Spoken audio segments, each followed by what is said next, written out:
All right. Amazing. You take it away there, Joe? Let me know if you can see this okay. Hold on. Can you see my screen, everyone? Yeah, perfect. Got it up there. Oh, good. Okay. Yeah. First of all, just like to say thank you for having me on. Yeah, so today I'll just share a little bit about my journey. So I went from professional football, pursued a career in marketing, and then now running my own business and ultimately starting a new business at the moment, which I'll share on as well. So yeah, a little bit about me. Yeah, so kind of to set the scene and to kind of share my full journey and the full picture. So I came from a footballing family, um, saw firsthand kind of my dad pursue his dream of becoming a professional footballer and spending, 20 years as a pro, and then ultimately then seeing my brother go on to pursue a career in professional football as well, and he's still in that space today. My dad's a coach at Wolves, so they're still very much in that space. So my career path almost was kind of carved for itself. It felt like the natural thing to do as an 8-year-old. Joined a football academy, was very lucky to go on and become a professional footballer myself for 10 years. So I came through the academy ranks at Port Vale, kind of my local football club, having grown up in Crewe. And yeah, broke into the team at quite a young age, was very fortunate to then move on to a Premier League club in Leicester City at the time, where I was able to witness them win the league for the first time ever. Incredible experience to be able to witness that and be part of that environment. And then came back to the north for Fleetwood Town, and then ultimately ended my career back at Port Vale. They say you shouldn't probably return to where you started. And yeah, it didn't quite work out as well as I would have hoped. Became a little bit disillusioned throughout kind of that journey, that second spell, when I kind of noticed that my career trajectory wasn't quite going in the direction that I wanted it to. Started to look elsewhere, started to look outside of the football bubble as to what I really enjoyed and was really interested in, which was writing at the time. Started writing for my local paper alongside my professional football career. I studied a sports journalism degree, again, in parallel with my career. And then that kind of eased and made my mind up around exiting the game. I took on a role as head of media at AFC Filed, and then moved over to the EFL in a marketing position, and then a sports technology company in ADI TV. And then that brings me on to kind of the last 2 years or 3 years of my life. So I've spent 5 years out of the game now, retired unofficially from professional football in 2019, and started my own business called Drift Digital. So essentially, I noticed a lot of players wanted to try and build something away from the pitch. Businesses didn't really have any personal brand.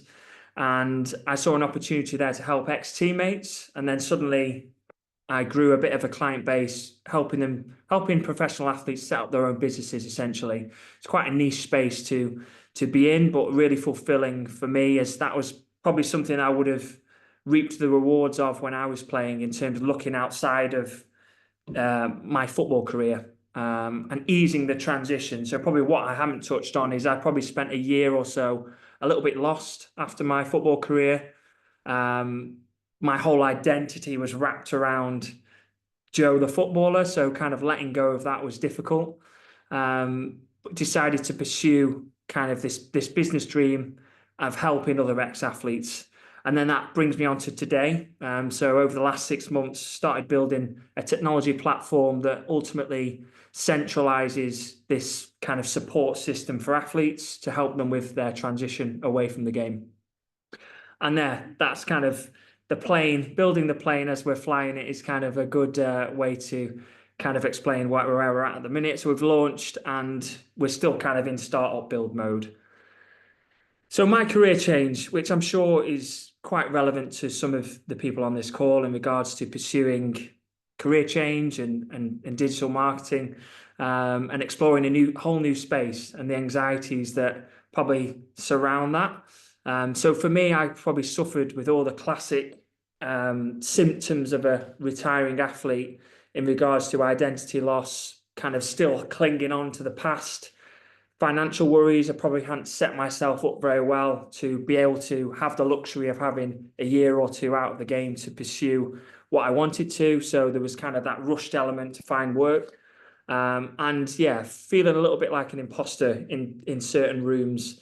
I felt like I was the footballer in an office quite a lot of the time. So some of the learnings that I found throughout that really helped me was discovering really who you are away from the pitch. That's relevant to any industry. Discover who you are away from your industry. What was I really passionate about? Had to really dig deep to understand what that was. And what did I want to be known for other than a footballer? That leads me on to kind of what I didn't do was diversify my network. So all of the people that I knew, my whole network, my whole contact book was within the football space. So when it came to pivoting, I was starting very much from scratch.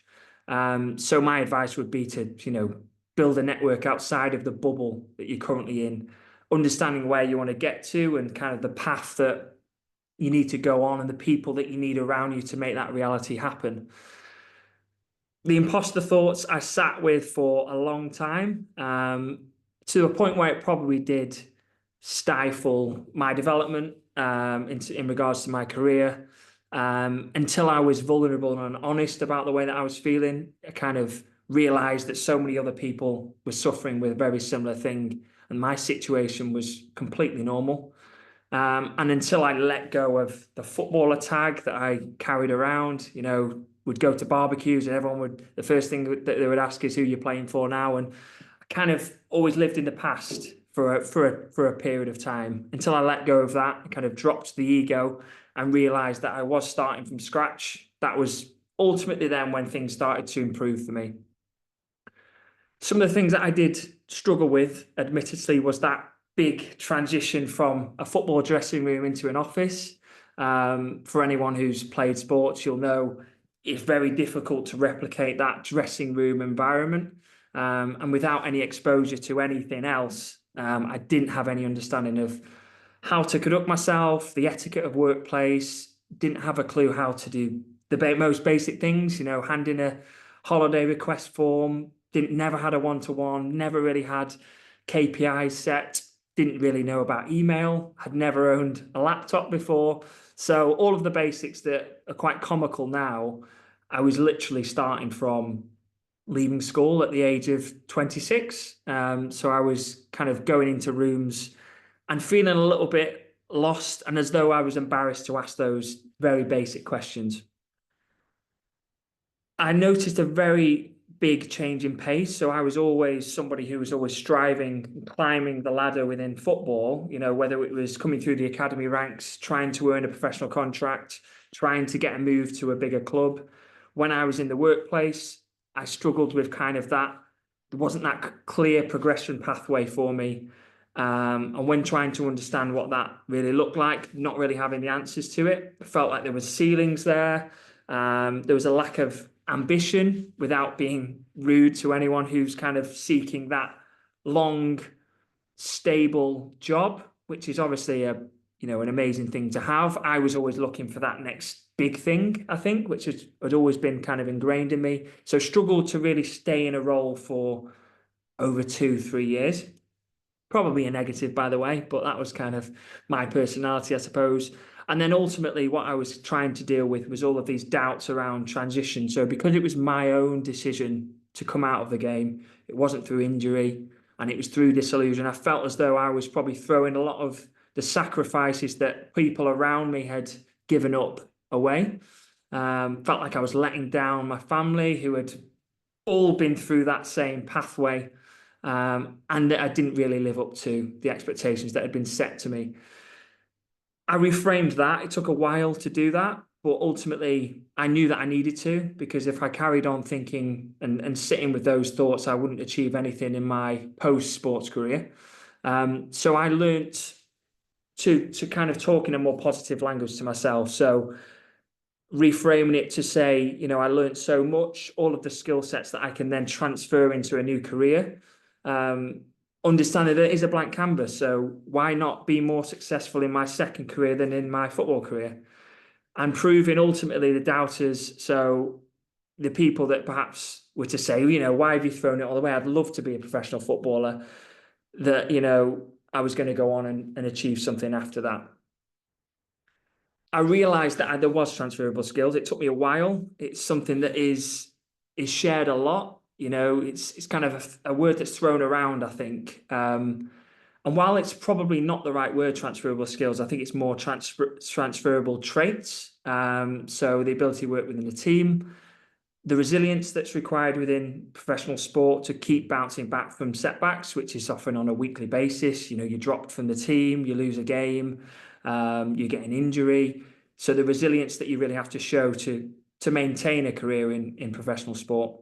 The leadership qualities, the ability to work under pressure, being coachable, which I've missed out there, is something that's massive. I went into coaching roles for a little bit after football, and just being able to work with kids who love being coached is such a blessing.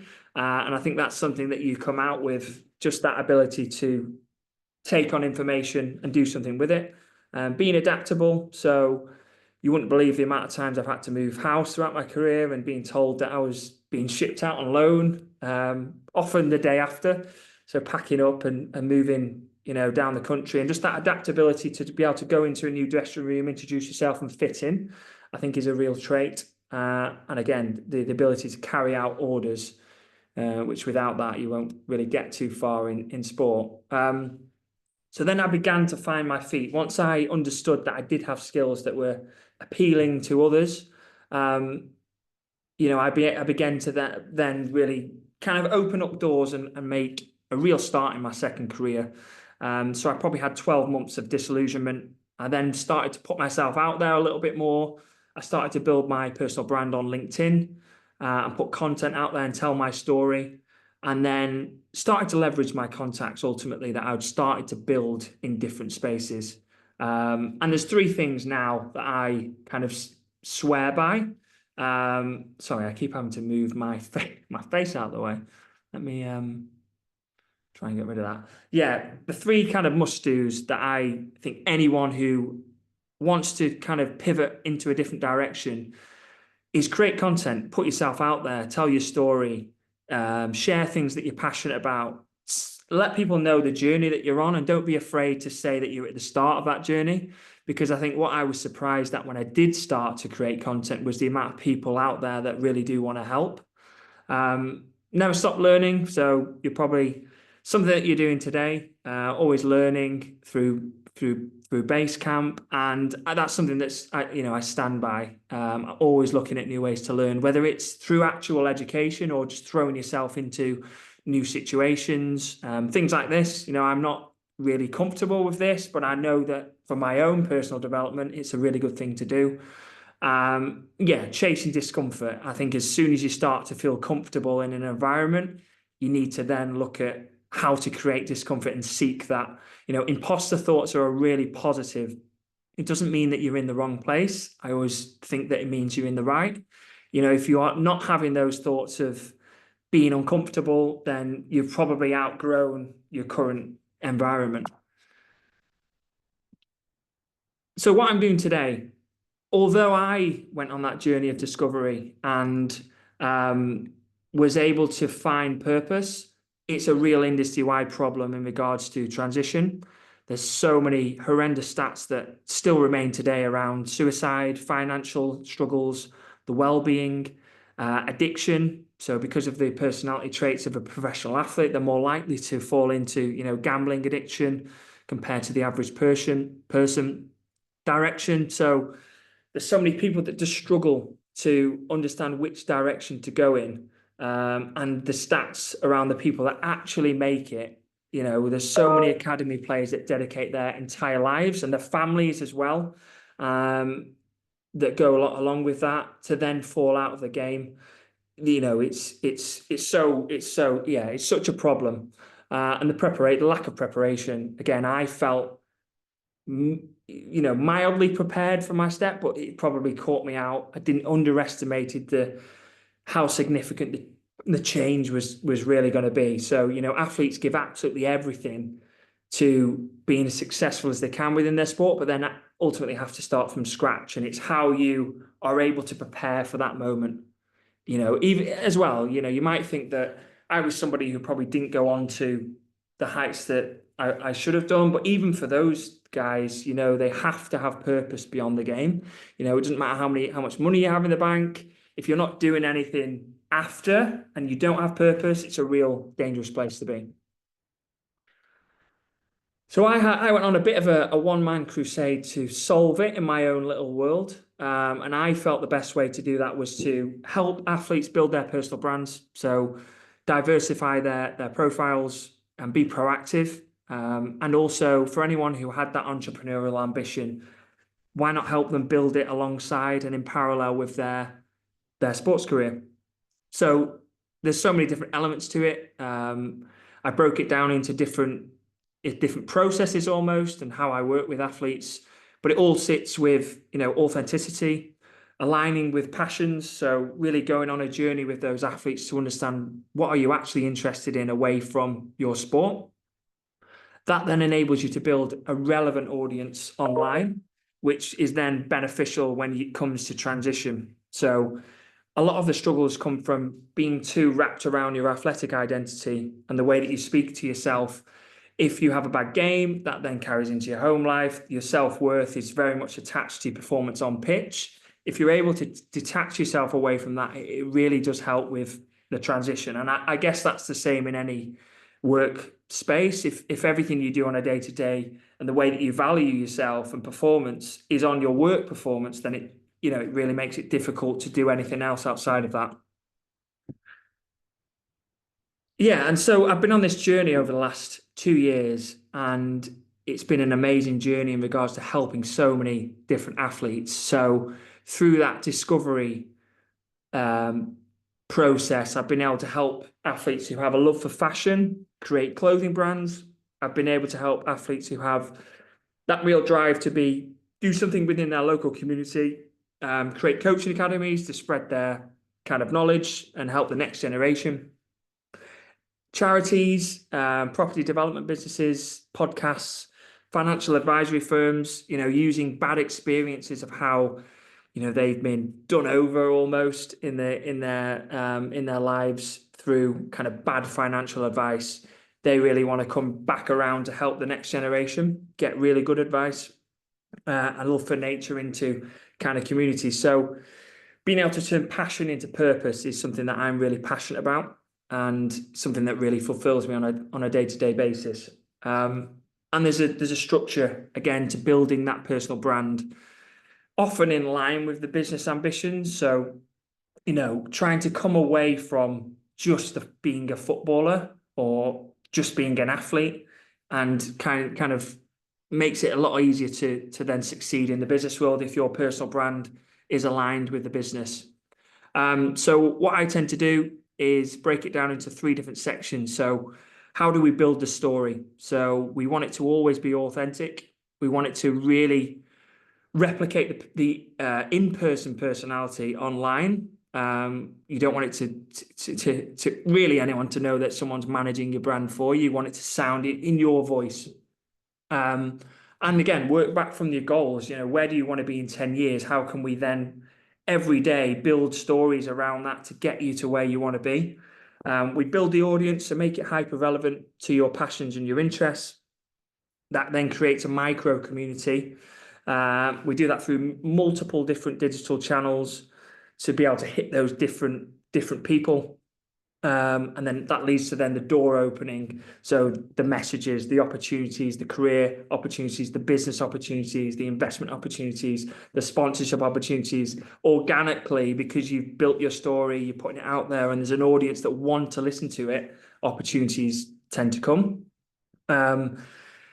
The importance of that then becomes aligning with the brands that really share your values. So what we've seen over the last, I'd probably say decade, is athletes who are a lot more conscious of the products that they're actually becoming an ambassador for. So the days of just posing with a product and picking up a paycheck, I think, are gone.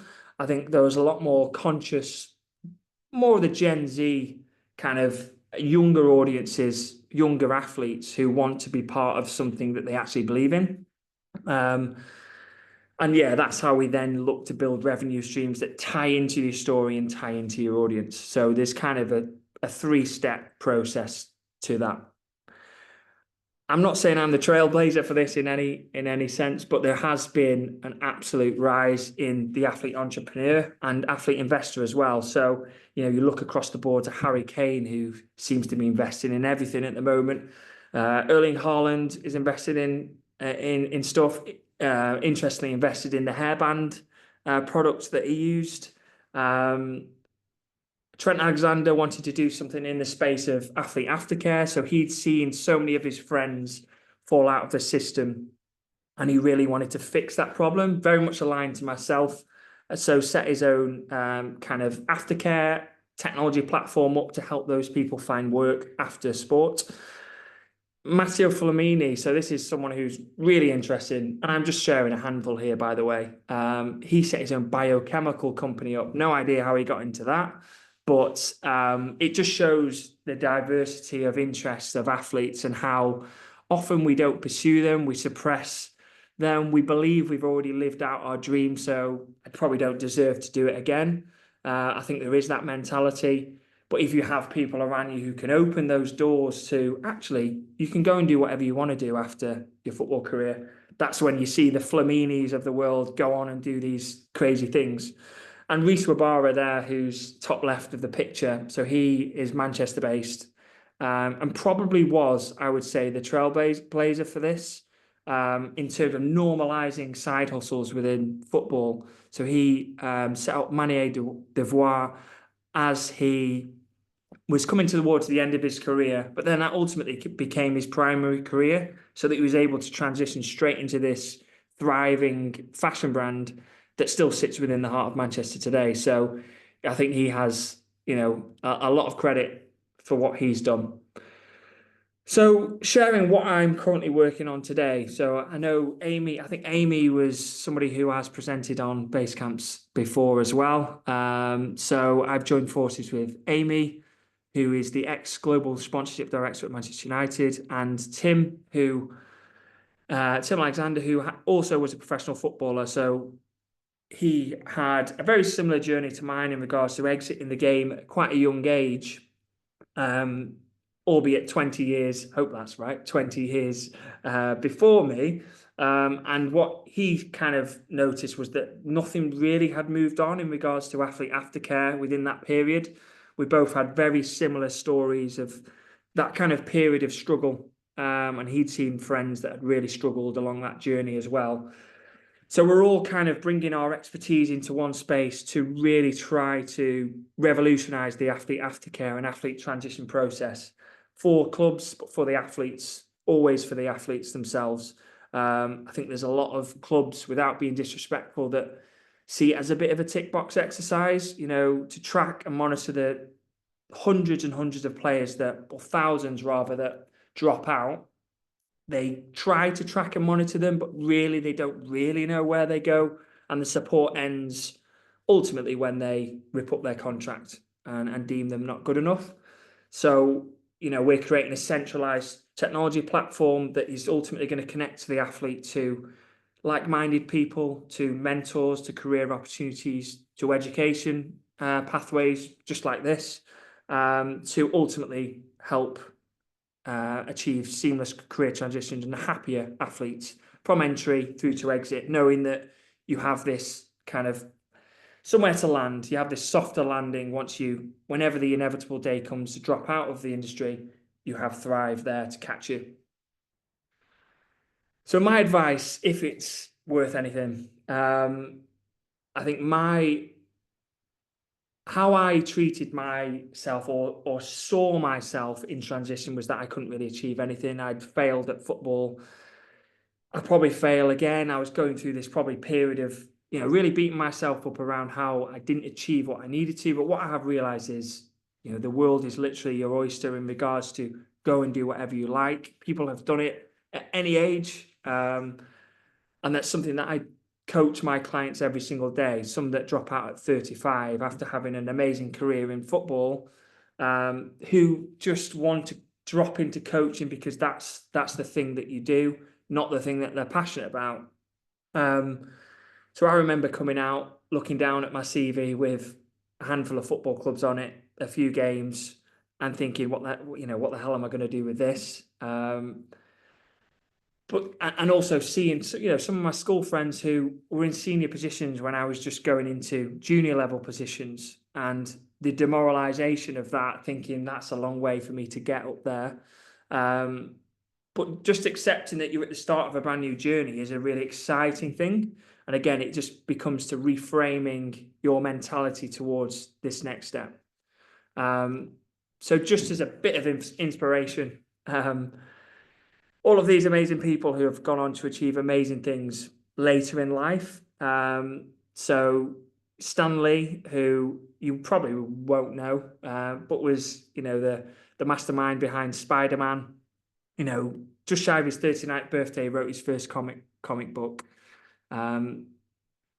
There's just so many amazing people that have done so many amazing things. So if you ever have any doubts around your age or where you're currently at in your journey, just use this as a way of inspiring yourself and knowing that no matter what happens from now until whenever, you can do whatever you like. And then this is something that I try to share with my clients, but I think is really relevant to the people on this call, is just figuring out who you want to be and working backwards from there.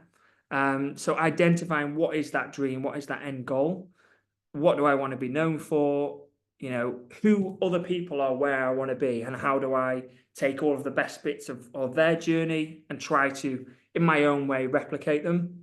What is the driver? What is really is it money? Is it passion? Is it supporting your family? Is it flexibility? Is it remote working? Is it, what is it that really you need to tick all of your boxes? And then really going into that phase of understanding what is the path to getting there. How did others get there? What qualifications do I absolutely need? Do I need any qualifications? What skills do I need? What are the gaps? And being really honest with that, what are your skill gaps? Writing down all of your kind of strengths and weaknesses is probably a great starting point for that. And then on your weaknesses, just understanding how can you plug them. It might be that you then need to look at qualifications or skills or online courses that literally just plug the weaknesses in your armory. How much will it cost? It's something that we don't really ever cater for, I don't think. You know where you want to get to, and then you have this amazing plan, and then it's, oh my God, I can't afford it. So you're back to square one. So what's realistic to where you're currently at in your journey? And then create content, put yourself out there, build your network. Without putting yourself out there, you can get to where you want to be, but you'll make it, I think, 10 times harder. For me, that was absolutely what got me out of a rut, was just literally putting stories and content out into the world. Even if it's not on your LinkedIn account, even if it's over an email, you're still creating content and putting it out to people. And then that will then enable you to grow your network. And I think you'll be surprised around the amount of people that actually truly care about the position that you're in and truly want to help as well, and will go out of their way to do so. My journey started wanting to go into journalism, started to literally connect with journalists at The Athletic, at the Times. These were people who I really wanted to be at that time. And they were amazing. They opened doors to me. I went down to London. I met them. I had coffees with them. They put me in touch with editors. They helped me find work. I obviously pivoted then again away from that dream and into something else, but I just started that process again, spoke to agency owners, spoke to people who had built agencies and exited, just surrounding yourself with people who have done what you want to do, I think is probably the easiest way to explain that. So I hope that that's been enlightening or insightful in some way to everyone. And I'd love to connect with anyone on LinkedIn, support anyone on their journey. If I can add value in any way, I'd love to do so. So yeah, if there's any questions that anyone has, happy to answer them. Oh, brilliant. Thank you so much, Joe. That was really insightful actually, and really interesting to like hear about a world that like, well, for me, I'm just not really that exposed to that much. So yeah, really, really insightful. Thank you. Um, I'm sure a lot of people here will be able to resonate with that similar kind of story of you fall into a job when you're in like your early 20s. It's not really what you want to do. How do you get out of that? You're so far down the kind of the career path. Like, how do you take yourself all the way back to the start again? But some really good tips and advice there. We've got a comment in the chat actually saying that they feel like they've resonated with that after being a stay-at-home mum for 3 years. So yeah, that's really nice to see. Guys, do you have any questions for Joe? Please raise your hand, pop them in the chat, whichever you'd like to do. Getting some lovely comments in the chat there, really inspiring and positive. Um, in a position where I'm not sure what I want to do either. That's from Natalie. Right. Yeah, we've got some good comments in there. I've got a quick question. Oh, sorry, I think Meg's got one, but we'll go with Meg first, and then I'll ask mine. Hi, Joe. Thank you. I really enjoyed that. Do people approach you then, or do you go and approach most of your clients? How do you get found? I've just followed you on Instagram actually, but I couldn't find you on LinkedIn. Oh So no, that's not good, is it? no. Yeah, that's an interesting question. So starting out, it was always ex-teammates and friends. So I didn't really have the relationship with the agents at that point. Not that that's a relationship I still want, because it becomes very messy when you start getting in the midst of the agency and they want a slice of what we're building, and then they want to protect the best interests and not, the agents are always focused on the on pitch. If they ever feel as though the player or the athlete is being distracted in any way, that might become a negative. So there's still some education around that, but ultimately it's me to athlete. I think the power of what I'm doing is that if somebody has had a good experience with me, they're sat in a dressing room with often 30 other players, or athletes rather. I always tend to say that because of my football background, but athletes, yeah. And word gets passed around. So it's a lot of referrals, a lot of word of mouth, which is really great, and a great way to get them in as well, because it feels like it's always a warm introduction with the athlete. They kind of know what I can do and the value that I can bring. And I think the beauty of it and my USP becomes that I can relate absolutely to the position that a lot of these people are in regards to wanting to do something but not really having the trust to reach out to anyone else. So yeah, long-winded answer. Usually direct to athlete is how I get my work. Thank you for that. I did a shoot on Thursday with some Manchester United players. I'm a photographer, and it was quite interesting, that it was for Remington, and none of them really want to be there, but it's obviously part of their contracts, and Absolutely. and it does make it kind of, it's interesting, how they just get literally ferried from one shoot to the next, and just because that is part of being an athlete. So it's, just wondered if you were allowed to approach anybody. That's what I was thinking. It's interesting that, because what I'm trying to do is work the other side a little bit in regards to, you don't have to be ferried around to do all these shoots that you don't want to do. Let's start thinking about how we can align you with brands you actually want to work with. So obviously that's compulsory, that's mandatory through the club sponsorship rights. But outside of that, if they have something that they are really passionate about, building kind of content around that. And yeah, it's interesting because from your perspective, I bet your challenge is revving them up to be ready for a photo. So I can relate to that, to be honest.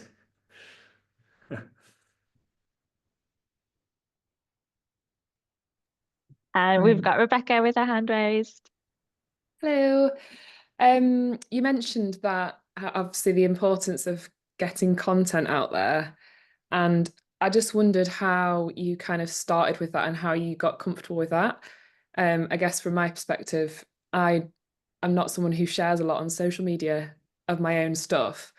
and then starting my own business, I do need to kind of start sharing, but it feels really unnatural to get started. I don't feel like I've got a voice yet. So I just wondered how that was with you. Yeah, I probably had to go through that period of cringe, to be honest, and Mickey taking from friends, where I've normalized, I'm probably become like Mr. LinkedIn now with my friendship group. So I just literally started going through that period of cringe, knowing the messages that I wanted to put out into the world that were authentic to me. And then it becomes about, I don't care how many likes that literally gets, because it's just my voice, it's just my story, it's just my message. If it doesn't resonate with anyone, or nobody really wants to connect with it, then at least it's me. I'm not forcing that content. I just got started, is probably the honest way. Whether it got 1 likes, whether it got 2 likes, I just remained consistent and didn't think too much into it. I think you can get too bogged down with creating content strategies and plans. And I just think, as long as you know that you have to be consistent, you have to put stuff out there without forcing it, you can start to develop your audience and develop your voice. I think you'll find your voice throughout that process. You probably won't know where that sits just yet, but I kind of just took all the best bits of what I was doing and then kind of refined my voice from there, but making sure it stayed true to who I was. But yeah, I know your pain in regards to getting up and running. I have the conversation with my wife as well, because I'm always trying to push her to create more stuff and put herself out there a little bit more.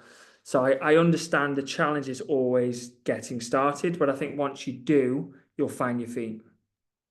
Thank you. Brilliant, thank you. Anna, you've got your hand raised. Yeah, hi Joe. Thanks for your conversation. It really resonates, I think, with a lot of us. I just wanted to ask you, because my understanding is that a lot of the players will have a lot of different sort of business ideas and what they want to do. So my question is, are you operating from a one-man band? Sorry for the plug, or do you have different people in the team that help you with it, or what? Or how do you deal with all these people coming from different businesses and wanting to create different businesses? Yeah, there's a huge qualification process involved, and it involves a lot of different people. Obviously, there's the finance side of things, there's commercialization. How can we actually make money out of it? Is it a viable business model? So many different questions that you need to ask yourself before you even go into speaking about the product. So I tend to work with my current business partners, Tim and Amy. So Amy, because of her background in global sponsorship, she's able to kind of turn anything into money, I guess. That's her job.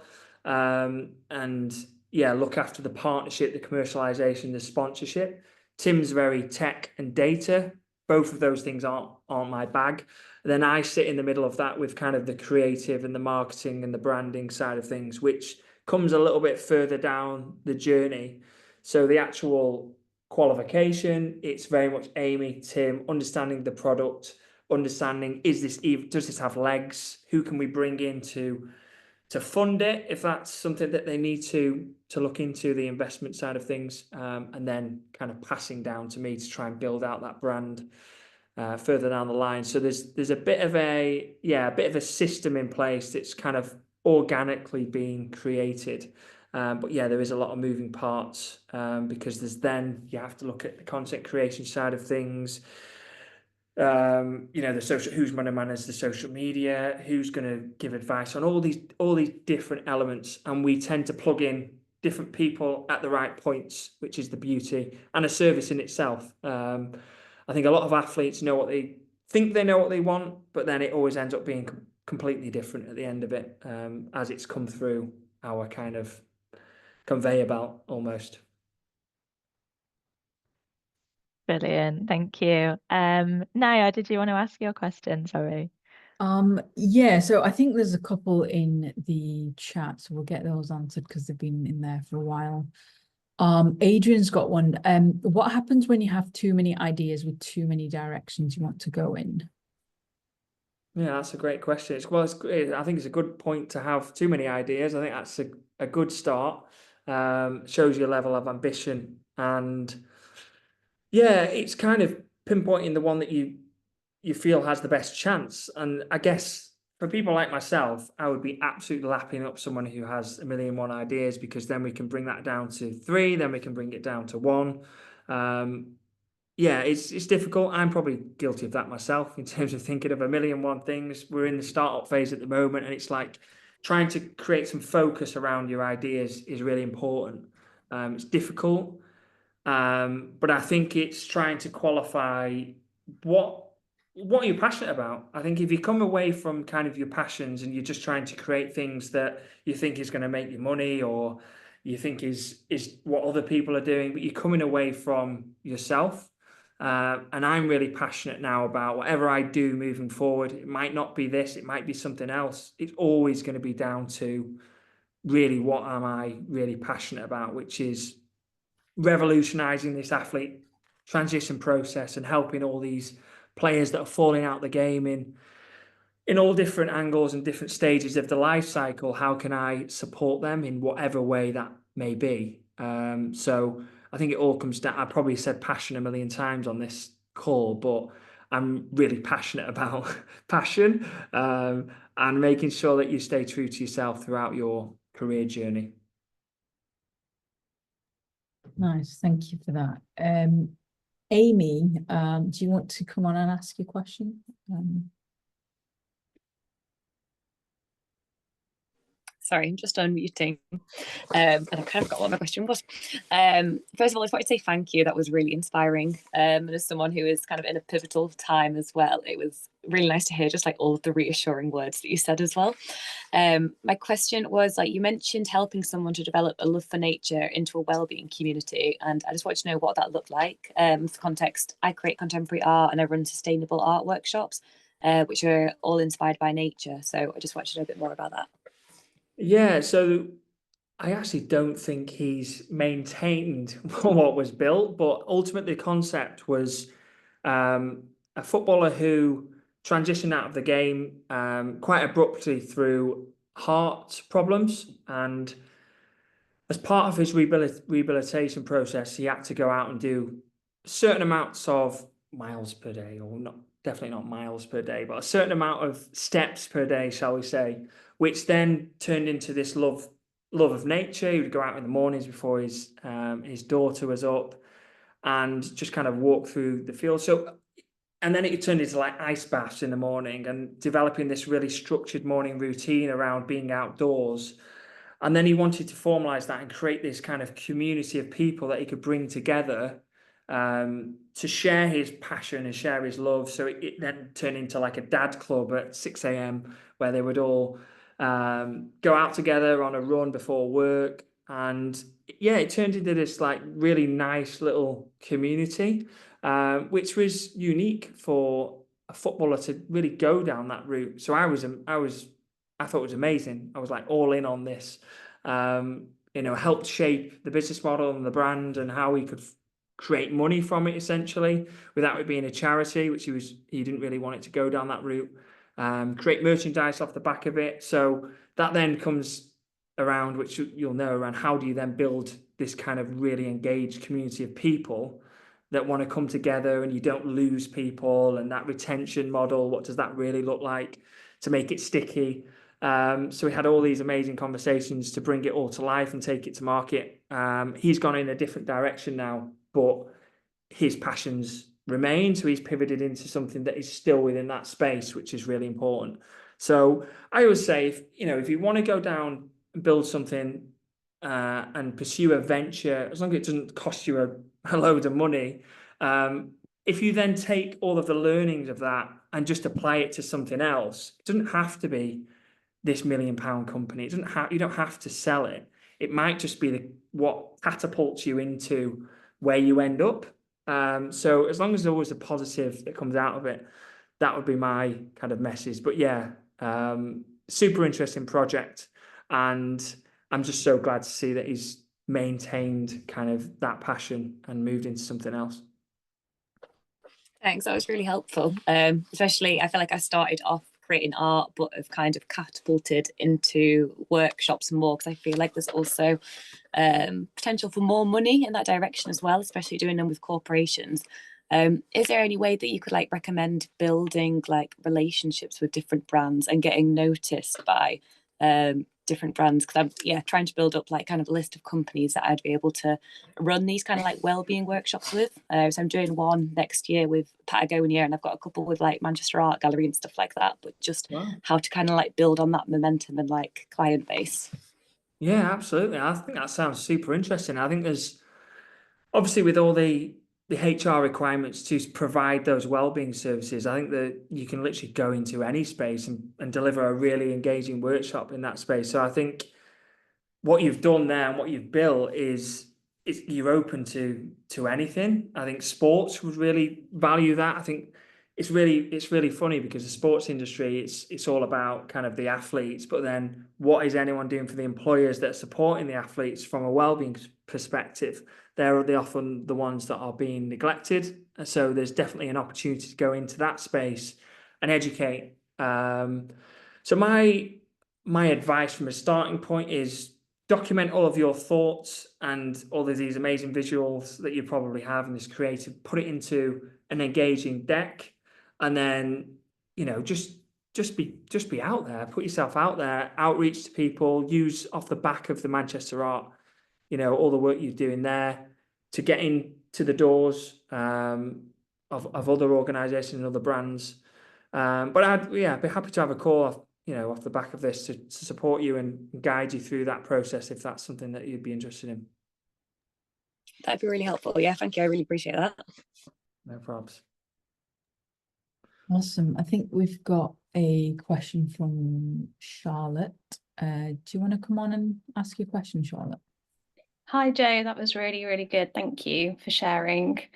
My question is basically around kind of like getting the idea and doing the work, and like I'm really struggling with kind of like I've got so many different ideas, and I'm very lucky that I have a very supportive family and friends, and I'm finding it quite difficult because my family come from a business background. So I worked in my family's business for nearly 10 years. So they all have, like, my dad was lucky enough to basically retire 2 years ago and sell the business. And I decided that I wanted to come away from it and start my own business, more in alignment with my passion, which is health and well-being. Just because of my own story, like when I was 16, I started struggling with my mental health. So I've kind of gone through a journey myself, and the business that my dad had was automotive, so completely different. Right. So I wanted to come away from that. And obviously I have a lot of voices kind of going, if I was you, I'd do this. And if I was you, I'd do this. And it's very difficult because I'm trying to listen to myself and follow what I want to do.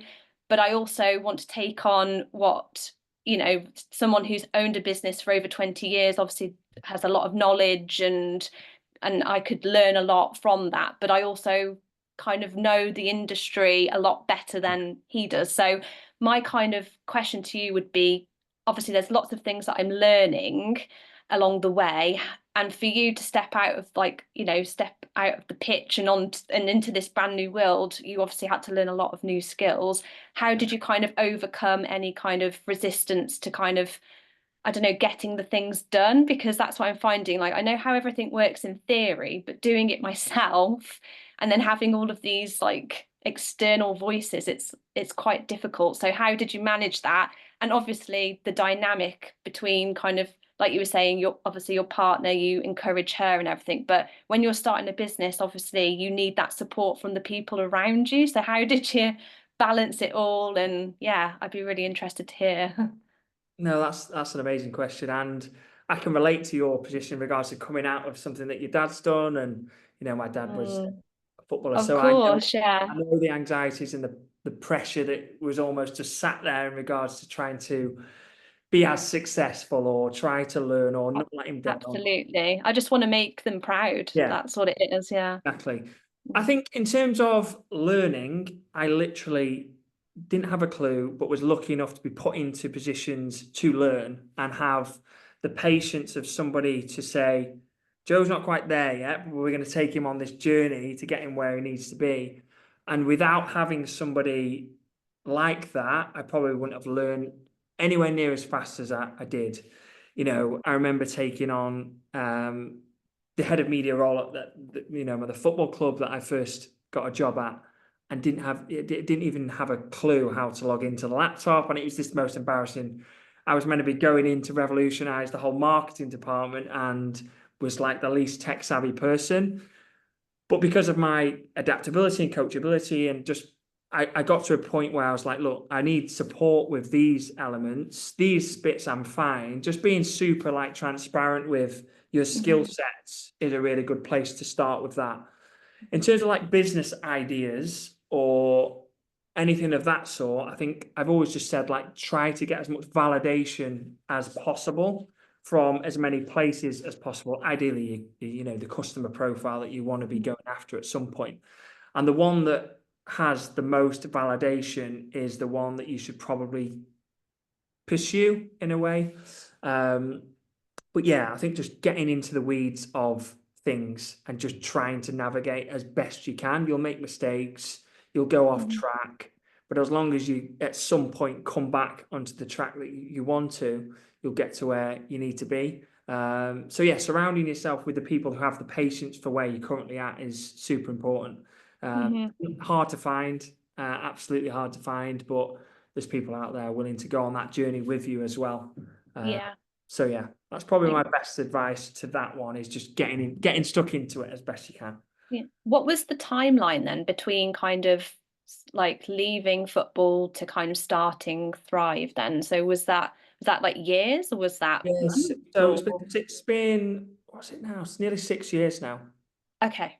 That makes me feel so much better. Thank you. Yeah, no, it definitely doesn't happen overnight. I mean, Yeah. well, now I feel like a lost puppy at times, you know. But again, I've been lucky enough to surround myself with Tim, Amy, use my network every single day. So, you know, when I say about building a network, leaning into your contacts and not being embarrassed to just keep leaning into the people that you really trust and can help, I do that on a daily basis. So they understand me, they understand where I'm at, they understand my skill gaps, and then you can start to just move forward. And I think the honesty part is massive, because as soon as you start trying to fake it, that's when you start to tie yourself in knots with things that you can't do. So yeah. I really appreciate that. Thank you. No problem. Amazing, thank you. I'm just seeing, having a little look through the chat, just making sure we've not missed anything, but I don't think we have. Does anyone else have any other questions for Joe before we wrap up? I'd like to say, Joe, please, will you start a podcast? Yeah, I'll try and find the time. Yeah. Thanks. Oh, bless you, Meg. All right then. Well, I think we'll wrap up. But Jill, thank you so much. Like I said before, it was really insightful. I know a lot of people did resonate with this session, and got a lot of value out of it. So yeah, really appreciate you coming on, and best of luck for what you're doing. Sounds like you're doing some amazing work. So amazing. Yeah, wish you the best. Oh, actually, I should probably take a photo. I'll get told off if. Oh yeah, go ahead. Amy Should have told me before. I would have put my makeup on. Yeah, Amy told me to take a picture, so if I come empty-handed, I'll get told off. Thanks, everyone. I love that. Oh, thank you so much, Joe. Thank you. Take care. Bye-bye. Thank you. Bye. Oh, that was a really good session. Amazing. All right then. Shall we go for a wee break now? Yeah, let's go for a break, and then guys, we're back in the different groups. So my lot, if you want to go back into my lot and Joe's lot back into the link that we shared earlier, and then I think George's lot is staying here, aren't they? We are indeed. Yeah, we'll just stay here. When do you want to stop the recording. Sorry. Shall we come back at 20 minutes? Yeah. Let's Perfect. All right. Come back at 20 past, guys. Thank you.